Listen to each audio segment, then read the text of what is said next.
Fala, servidor, tudo tranquilo? John do Grana aqui, e hoje a gente vai dar continuidade àquela série de vídeos sobre termos financeiros. E hoje a gente vai falar mais especificamente sobre os termos relacionados à gestão de finanças. Isso aí mesmo, servidor. Então tá, já dá o like no vídeo e eu te espero logo depois da vinheta.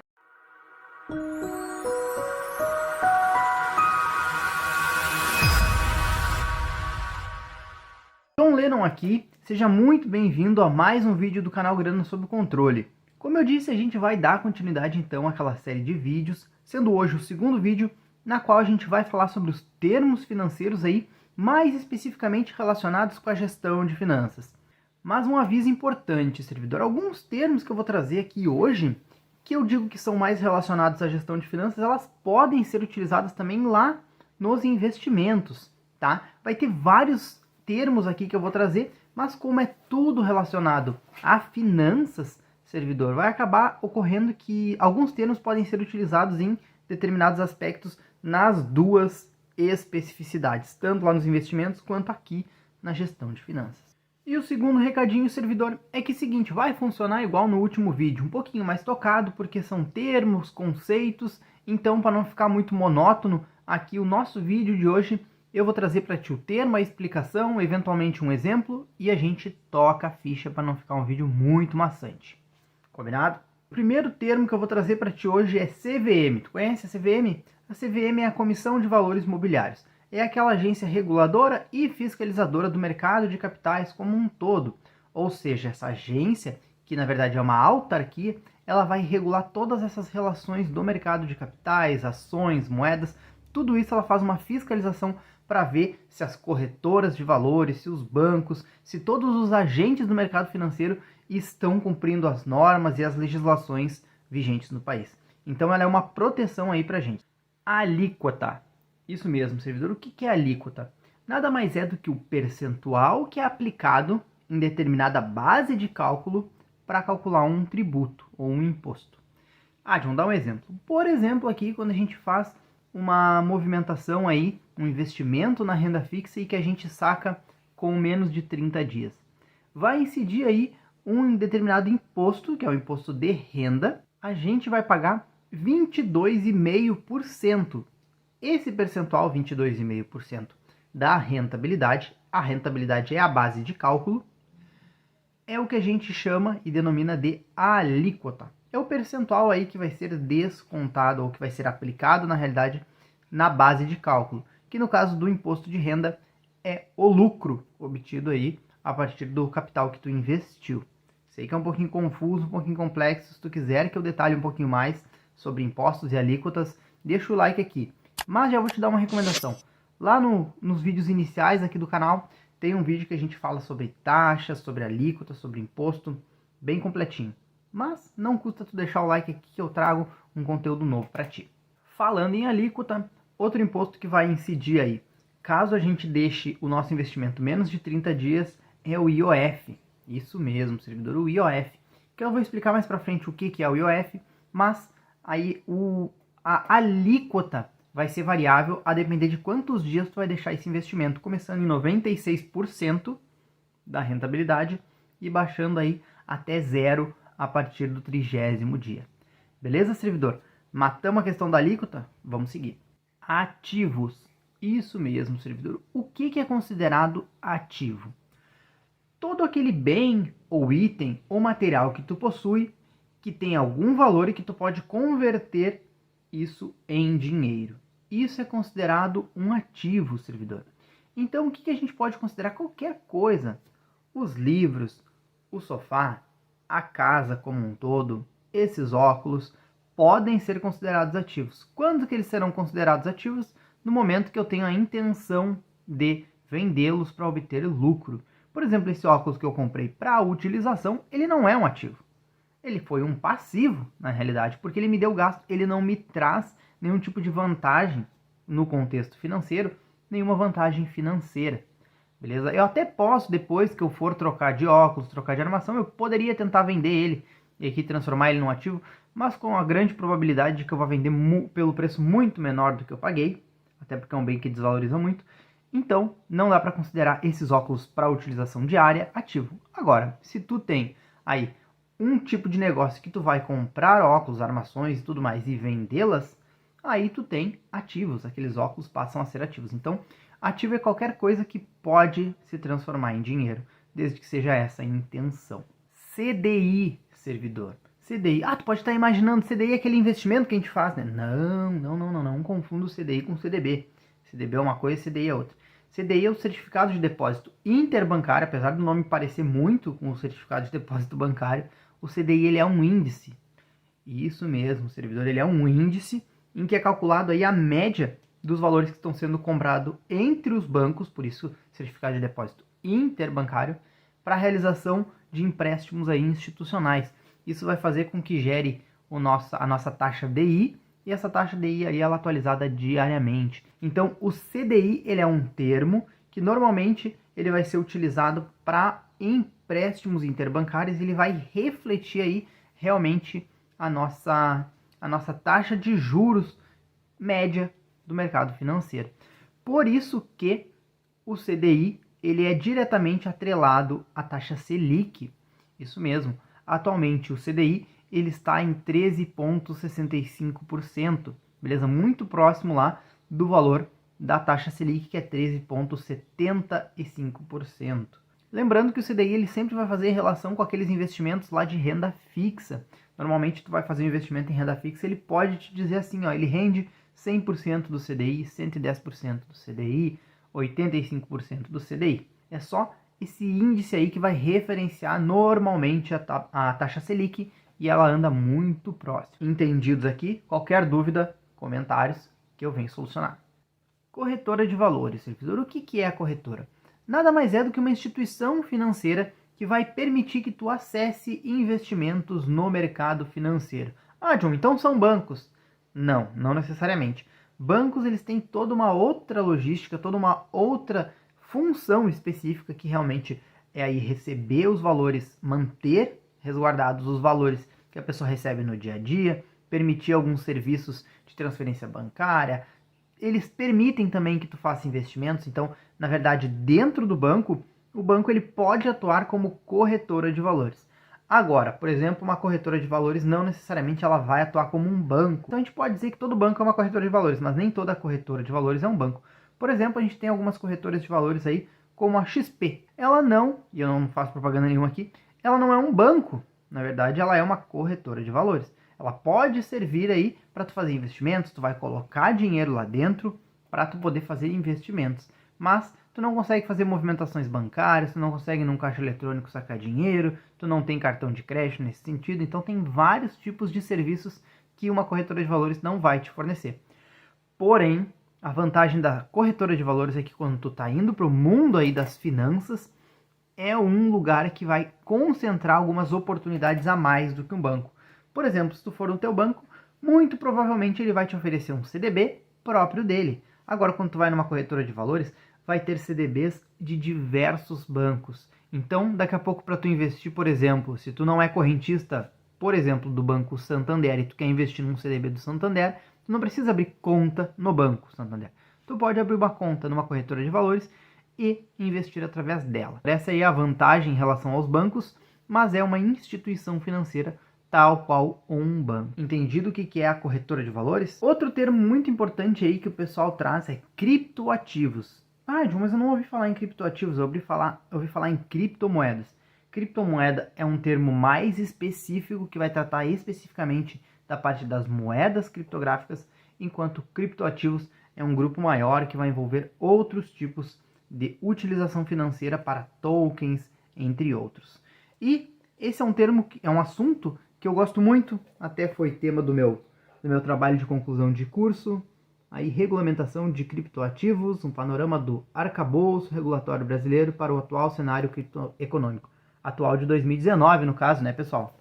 Um TCC aqui que eu tenho muito orgulho de ter feito e que me permite que eu venha falar contigo um pouquinho melhor sobre o que são os criptoativos. Servidor, criptoativo é todo aquele ativo que vai trabalhar com a criptografia, que aí é um modelo matemático para poder não ser quebrado, vai trabalhar também com o blockchain, que vai garantir um livro razão tecnológico em que todo bloco, por isso que blockchain é cadeia de blocos, todo bloco vai ser colocado em cima do outro e vai ser relacionado com o bloco anterior, o que permite evitar fraudes. Vai ser também relacionado às redes peer-to-peer, então são redes par a par, redes ponto a ponto, que a gente chama também, P2P. Então tem diversas tecnologias. Quando um ativo ele é cercado dessas tecnologias, a gente pode considerar ele um criptoativo. Nesse caso, a gente vai ter aí as criptomoedas, o Bitcoin, Ethereum, Dogecoin, Littlecoin, entre outras criptomoedas. A gente vai ter também aí os tokens em geral, que o pessoal está utilizando como se fossem aí algumas ações de negócios. Então, quando a pessoa, uma startup vai lançar uma ideia, como ela é muito pequena, ela não precisa abrir o mercado dela e abrir as ações dela no mercado de ações, no mercado de capitais, como uma grande empresa. Não vai fazer uma oferta pública de ações. Ela vai fazer uma oferta pública de tokens. Então, ele vai tokenizar esse é o termo específico, vai tokenizar aquele negócio dele, então vai buscar investidores. E ele vai te dar aí um pedacinho da empresa que é chamado de token. Esse token é um token fungível, ou seja, se eu tenho um pedaço desse negócio, dessa startup, eu posso vender para outra pessoa. Existem também daí, então nós temos as criptomoedas, os tokens fungíveis e os tokens não fungíveis, ou seja, non-fungible tokens, NFTs, que são amplamente divulgados aí ultimamente. O Snoop Dogg já comprou um NFT aí dentro do metaverso, junto tá enlouquecendo as coisas. O non-fungible token é um token que não pode ser vendido, ou seja, ele consegue demarcar, utilizando todas essas tecnologias de criptomoedas, que aquilo é teu. Então ele consegue ter uma propriedade específica, servidor. Então o NFT, por isso que muitos NFTs valem muito hoje. Então nós temos basicamente esses três tipos de criptoativos, as criptomoedas, os tokens fungíveis e os tokens não fungíveis. Mas tudo que entrar aí, novidades que vierem mais adiante, que utilizarem a criptografia, as redes ponto a ponto, o blockchain, entre outras dessas tecnologias inerentes aí à prova de trabalho, à prova de tarefa cumprida, entre outras tecnologias utilizadas dentro do cenário dos criptoativos, vão ser considerados sim criptoativos. Espero ter te ajudado um pouquinho a entender melhor esse termo. E se tu quer ter acesso aí a um artigo, eu vou deixar aqui embaixo o meu artigo, que é um resumo do meu TCC, que eu falo aí sobre a regulamentação dos criptoativos no cenário brasileiro. Vamos dar continuidade. IOF. A gente comentou um pouquinho ali no começo e eu falei que eu ia trazer aqui para ti, é o Imposto sobre as Operações Financeiras. Então, basicamente, todas as operações financeiras que forem realizadas dentro aí do mercado de capitais, tanto na renda fixa quanto na renda variável, em algumas ocasiões vai incidir o IOF. Então, a gente precisa ficar atento em quais tem. Como eu te disse ali no começo, as aplicações de renda fixa menores do que 30 dias, normalmente os CDBs e os títulos de governo, realmente, do Tesouro Direto, vão ter a incidência do IOF. IPCA. IPCA, para aqueles que já acompanham o canal, sabem que é o índice de inflação, é o Índice Nacional de Preços ao Consumidor Amplo. Esse índice nada mais é do que um estudo matemático feito aí pelo IBGE, o Instituto Brasileiro de Geografia e Estatística, que vai calcular quanto valor os bens e mercadorias do país tiveram de valorização ou de desvalorização. Ou seja, se houve valorização desses produtos, houve a inflação. Se houve a desvalorização desses produtos, houve a deflação. Então, o IPCA ele é o nosso índice mais comum para medir a inflação. Existem outros, tu tá ligadinho nisso, tu já tá um pouquinho mais avançado, né, servidor? Que, seguinte, podem medir a inflação também. Tem o INPC, aí tem entre outros índices que vão medir a inflação mais especificamente para determinados mercados. Temos também o IGPM, entre outros. Também, se tu quer saber sobre um assunto mais específico sobre todos os nossos índices inflacionários, bota aqui nos comentários que eu trago esse conteúdo para ti, servidor. EBIT. Esse EBIT, servidor, deixa eu te dizer, se escreve EBIT. Já te digo o que ele significa, que é uma sigla em inglês. Eu trouxe ele aqui na parte de gestão de finanças porque realmente ele está mais relacionado à parte de gerir o que a gente ganha no final das contas do que da parte de investimentos. Claro que esse termo talvez tu ouça ele mais lá quando a gente vai falar de investimento, que tu precisa saber qual é o EBIT. Mas eu acho que saber o EBIT realmente faz parte da gestão de finanças, que é aquele conhecimento antes de tu investir e depois que tu teve o resultado, como que tu vai gerenciar isso. Tá, John, tá me explicando um monte de coisa, mas tu não me diz o que é o EBIT. EBIT é Earnings Before Interest and Taxes. Ou seja, são os ganhos antes aí dos impostos e taxas, basicamente. Ou seja, a gente pode considerar o lucro bruto, a rentabilidade bruta no caso de investimentos. Ou seja, quanto que a gente ganha antes de aplicar os impostos e as taxas. Por exemplo, quando a gente vai investir num CDB que paga 100% do CDI, a gente vai ter uma rentabilização aí no prazo de um ano de 13,65%, se a taxa Selic não mudar nesse período, 13,65%. Esse é o nosso EBIT, ou seja, os ganhos antes dos impostos e taxas. Depois que tu for incidir o imposto de renda, aí tu vai perder mais um valorzinho, não é perda. Se tu viu o vídeo ali de que deixar dinheiro na poupança é egoísmo e burrice, tu sabe que não é uma perda pagar imposto de renda, e sim é um ganho. Não entendi, John? Então olha o vídeo lá. Olha o vídeo que tu vai entender. Então, resumindo, o EBIT, Earnings Before Interest and Taxes, ou seja, os ganhos antes dos impostos e das taxas, nada mais é do que o lucro bruto daquilo que tu investiu. FGC, ou Fundo Garantidor de Crédito. Esse também tu já ouviu falar aqui dentro do canal Grana Sob Controle, e eu já te expliquei que o Fundo Garantidor de Crédito é uma instituição criada para ser um seguro para quem investe em CDB, letra de câmbio, letra do crédito imobiliário e letra do crédito do agronegócio. Esses investimentos de renda fixa, eles vão permitir que, se tu fizer uma aplicação até 250 mil reais e por qualquer motivo houver perda aí, o banco falir ou o banco deixar de te pagar, esse fundo ele vai te ressarcir até o valor de 250 mil. Ou seja, até 250 mil a gente sabe que a gente vai ter a nossa rentabilização garantida. Nada mais é do que um seguro aí que mantém o nosso coraçãozinho mais quente na hora de investir, porque a gente precisa de segurança, correto? Correto. E o FGC tá aí para isso. Liquidez, servidor. Também já trouxe aqui no canal em algum vídeo o conceito de liquidez. E o que é a liquidez? É a facilidade, ou seja, na verdade, a facilidade ou a dificuldade que tu tem para transformar um ativo, lembra do conceito de ativo, em dinheiro.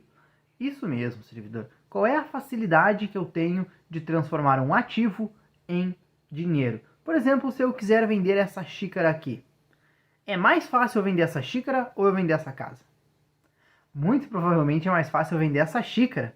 Até por N situações econômicas é mais fácil eu vender essa xícara. Então essa xícara ela tem mais liquidez do que a casa. E dentro das ações, a liquidez ela se refere ao tempo que tu vai levar para conseguir vender alguma coisa. Por exemplo, as ações, ele tem lá dentro dos relatórios, tu vai poder perceber tipo assim, ó, qual é a liquidez dessa ação? A liquidez diária dela. Por exemplo, negociam 150 mil papéis por dia, ou seja, há 150 mil negociações por dia daquela ação. Ela é muito líquida, ou seja, a chance de tu conseguir vender quando tu quiser é muito grande. Agora, essa ação ela vende 50 papéis por dia. Tem 50, durante o dia todo só houve 50 negociações. Dentro aí da janela das 10 às 4 da tarde, né, que são 6 horas de negociação aí, digamos, para arredondar, foram 60 negociações, 10 negociações por hora. Uma negociação a cada 6 minutos. É pouquíssimo, servidor. Então, daqui a pouco, se tu quer vender teu papel e tu quer vender um ativo aí, um fundo imobiliário, uma ação que tu tenha, e tu bota lá o preço que tu quer vender, talvez leve bastante tempo para tu conseguir vender pelo preço que tu quer. Já quando a gente vai falar da renda fixa, a liquidez está mais relacionada ao tempo que tu precisa deixar o teu valor ali e o tempo que a instituição vai levar para ti pagar o valor depois que tu solicitar o resgate. Então a gente tem aí o conceito de liquidez, por exemplo, investimentos de liquidez diária, ou seja, qualquer dia que tu queira tirar, tu consegue. Tem liquidez para daqui a 30 dias, sem carência nenhuma, ou seja, daqui a 30 dias tu pode resgatar teu dinheiro. Tem investimentos aí que eles não têm um prazo fim. Por exemplo, se tu colocar num fundo de investimento o teu valor, tu quiser aplicar o valor dentro de um fundo de investimento, ele não vai ter um fim, não tem uma data para terminar normalmente. então teu dinheiro vai ficando lá. Mas quando que tu vai receber teu dinheiro de volta? Por exemplo, 30 dias após a solicitação de resgate, que a gente chama de D+30, ou seja, o dia que tu pediu o resgate, a instituição tem 30 dias para te entregar o dinheiro.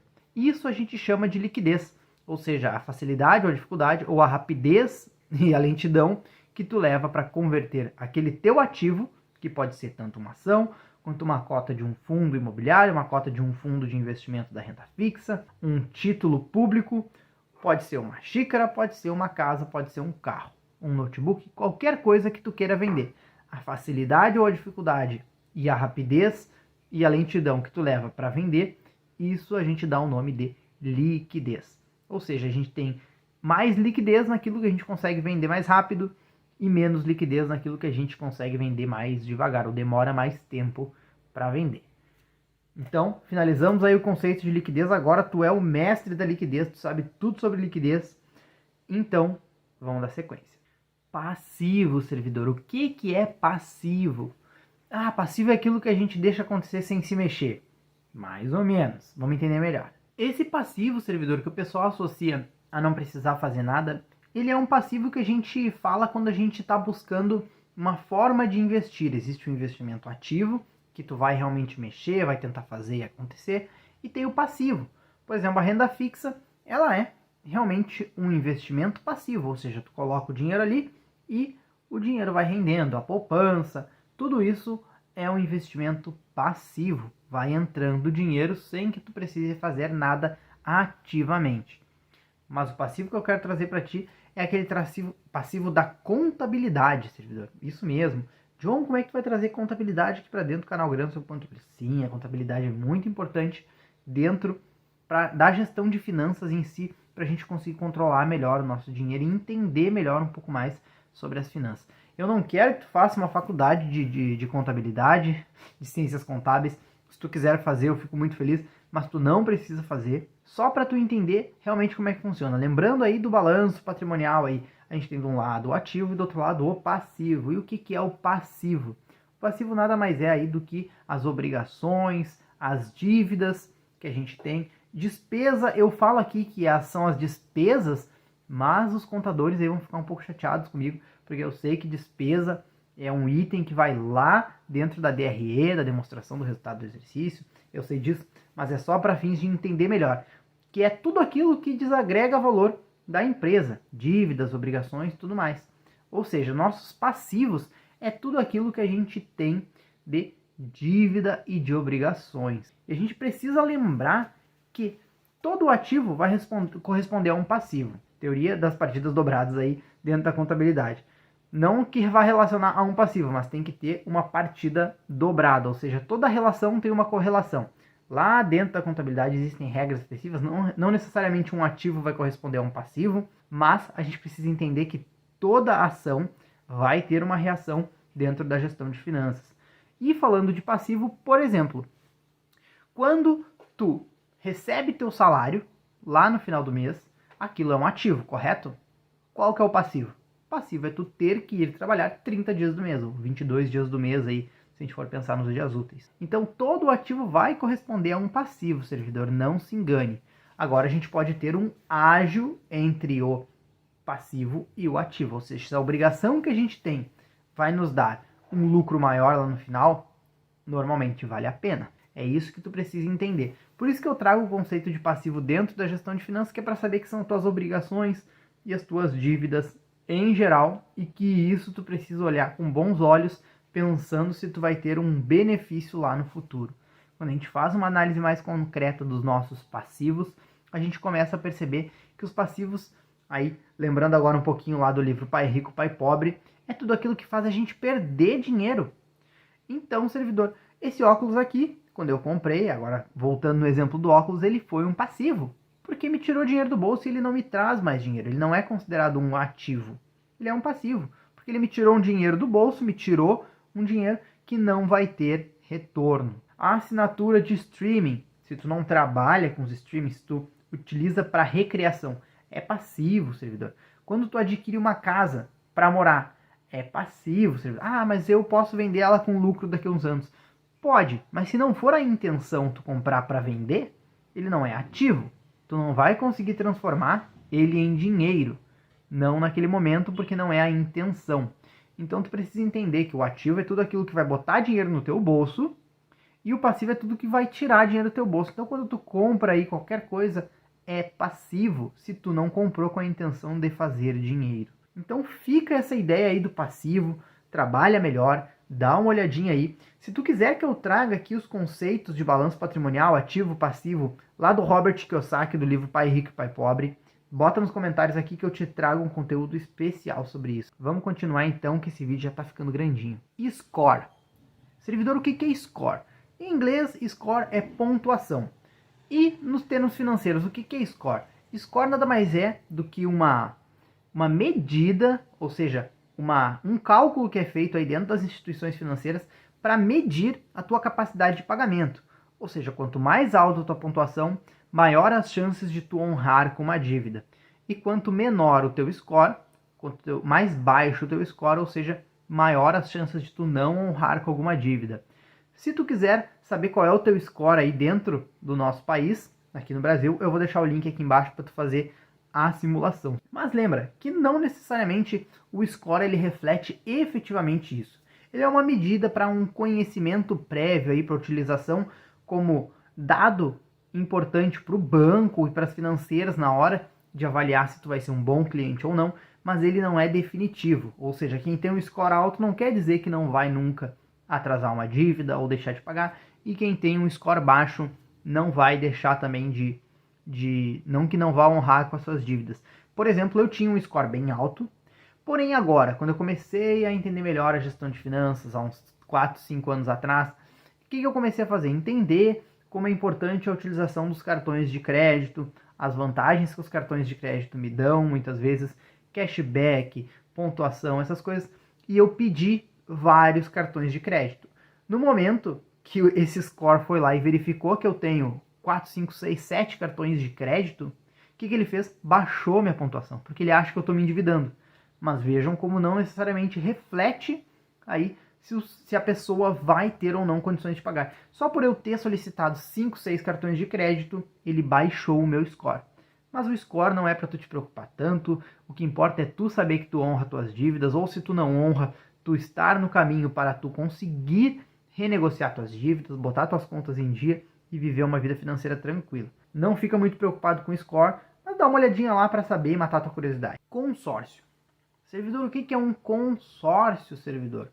Aí, sórcio a gente pode tentar entender como sorte, alguma coisa nesse sentido. Com sempre esse prefixo, ele vem uma questão de companhia, de colaboração entre várias pessoas. Ou seja, um consórcio são várias pessoas que vão participar de um sorteio. A gente pode entender mais ou menos dessa forma. Como é que funciona o consórcio? O consórcio nada mais é do que um crédito, beleza? Não se enganem, ele é um crédito, ele é um empréstimo, digamos assim, mas como são as próprias pessoas, os próprios cotistas do consórcio que vão arcar com esse custo, a administradora só vai gerenciar esse monte de gente que está colocando dinheiro ali. Normalmente a taxa que tu vai pagar para conseguir aquele crédito, ela é muito menor. Para fins de exemplo, eu adquiri essa casa aqui através de consórcio. Esse consórcio ele oferece uma taxa de administração de 10%. Ou seja, se tu, por exemplo, entrar no consórcio desde o começo, abril aí tu vai participar de um grupo de consórcio. Digamos que tu quer aí 200 mil reais em crédito. Quer adquirir uma casa de 200 mil reais, tu vai entrar dentro do consórcio imobiliário, uma casa, e tu quer um crédito de 200 mil reais. Quanto que tu vai pagar lá no final com essa administradora, especificamente que cobram 10% de taxa de administração, é uma das mais baratas do mercado hoje. Tu vai conseguir, por exemplo, pagar, no caso, tu vai ter que pagar 220 mil, ou seja, 10% de juros, digamos assim. Claro que depois da contemplação, tu vai ter aí o seguro, existem uns outros fatores, mas isso todas as companhias de consórcio têm. A gente normalmente se baliza pela taxa de administração e demais taxas. Mas então vejam que os juros que tu vai pagar para conseguir um empréstimo de 200 mil é apenas 10%, 20 mil reais. Muito mais em conta do que um financiamento ou qualquer coisa assim. Mas qual é a desvantagem do consórcio? Bom, porque tu precisa ter um pouco de sorte, servidor, isso mesmo, porque o consórcio nada mais é do que, beleza, tu quer 200 mil, tu vai pagar 10% de taxa de administração, então vai ser 220 mil, em quantas vezes tu quer pagar? Em 200 vezes. 200 vezes, ou 220 vezes, para facilitar a conta, 220 vezes de R$1.000. Só que todos os meses tu vai pagar R$1.000. Só que tu não vai ter aquele crédito naquele momento. Tu vai participar de um sorteio todos os meses que vai permitir que tu seja ou não contemplado. No momento que tu for contemplado, tu pode pegar aquele dinheiro e adquirir o teu bem e seguir pagando as parcelas aí que tu já vinha te comprometendo. Essa é a principal diferença. Tu não ganha o dinheiro na hora, assim como num financiamento ou num empréstimo bancário. Tu não vai ter o dinheiro no momento. Tu vai lidar com a sorte, tu vai lidar com a expectativa de ser contemplado. Claro que dentro das administradoras de consórcio agora tem a questão de meia parcela, tem a questão de mais de um consorciado por mês, tem a questão de poder dar lance fixo, lance livre, e existem um monte de regras aí de consórcio. Mas, explicando de forma geral o que é. Várias pessoas que querem comprar bens, mais ou menos de determinado valor, e o que elas vão fazer? Colocar dinheiro ali e esperar para ser contemplada. Então, qual é o custo? O custo que tu tem é de financeiro mais barato, mas a contrapartida desse custo financeiro mais barato é tu ter que esperar talvez um pouco mais para ser contemplado. Também existem aí cartas contempladas de consórcio, em que tu vai seguir pagando o consórcio e vai pagar um ágio, ou seja, vai pagar juros aí, para a pessoa que te vendeu por ele já ter a carta contemplada. Às vezes, quando é feita uma análise bem feitinha, os juros vão sair mais baratos do que um financiamento, que foi o meu caso. Essa casa aqui eu comprei através de uma carta de consórcio contemplada. Então eu vou pagar o consórcio ali a partir da parcela que eu assumi, mas como ele já tinha o crédito contemplado, eu paguei para ele um ágio, paguei uns juros. Também, saiu mais barato do que um financiamento? Sim, saiu muito mais barato que um financiamento, mas qual foi a minha contrapartida? Eu precisei dar uma entrada para assumir esse consórcio. Então existem diversos fatores também, servidor. Se tu quer entender mais detalhadamente, se é que eu conte uma história, a minha história um pouco melhor para ti, de como funcionou a aquisição dessa casa aqui, bota nos comentários aqui que eu trago esse conteúdo para ti, servidor. Mas, entendido o consórcio, vamos dar continuidade. Servidor, a gente está quase acabando o vídeo, tá? Aguenta mais um pouquinho que nós temos só mais alguns termos aqui. E o próximo termo que eu vou conversar contigo é Fintech. Financial Technologies, ou Financial Technologies. O que são as Fintechs? Nada mais são do que startups, então empresas aí baseadas na tecnologia, com grande escalabilidade, que vão prestar serviço financeiro. Ela não é especificamente uma instituição financeira, como uma corretora, nem nada desse sentido, mas ela presta serviços financeiros. A gente tem o Banco Inter, que é um banco e é uma fintech, a gente tem o Nubank, a gente tem aí, entre outros. Se esses bancos aí quiserem me patrocinar, podem ficar bem à vontade, até porque eu sou cliente dos dois, mas ninguém está me patrocinando aqui. São as fintechs. Precisa saber que esse termo está bem em moda aí, está bem em voga, na verdade, na mídia e tudo mais. Tu precisa ficar por dentro dessa terminologia. Bom, se tu assiste aí assiduamente o canal Grana Sob Controle, tu vai saber que rentabilidade, que é o próximo termo, nada mais é do que a lucratividade que tu vai ter. A gente vai ter a rentabilidade bruta, que a gente pode associar ao EBIT, lembra? EBIT, Earnings Before Interest and Taxes. E tu vai ter a rentabilidade líquida. Show? A rentabilidade nada mais é do que o que tu vai ganhar com aquele capital investido. Tu pode expressar ela em percentual ou tu pode expressar ela em dinheiro efetivamente. Taxa Selic, bom servidor, essa aqui ela tem que andar sempre com a gente precisa sempre estar de olho nela, é a taxa básica de juros. Taxa Selic, ela vai ser o parâmetro tanto para empréstimos financeiros para as pessoas, quanto quando a gente vai emprestar dinheiro através de um título público aí, ou de um CDB, normalmente, em que a gente vai conseguir se balizar para ter uma noção de quanto a gente vai ter de rentabilidade. A taxa Selic ela é muito importante, ela é definida pelo Copom a cada 45 dias, o Comitê de Políticas Monetárias do país, e a gente precisa ficar de olho porque ela é a taxa básica de juros.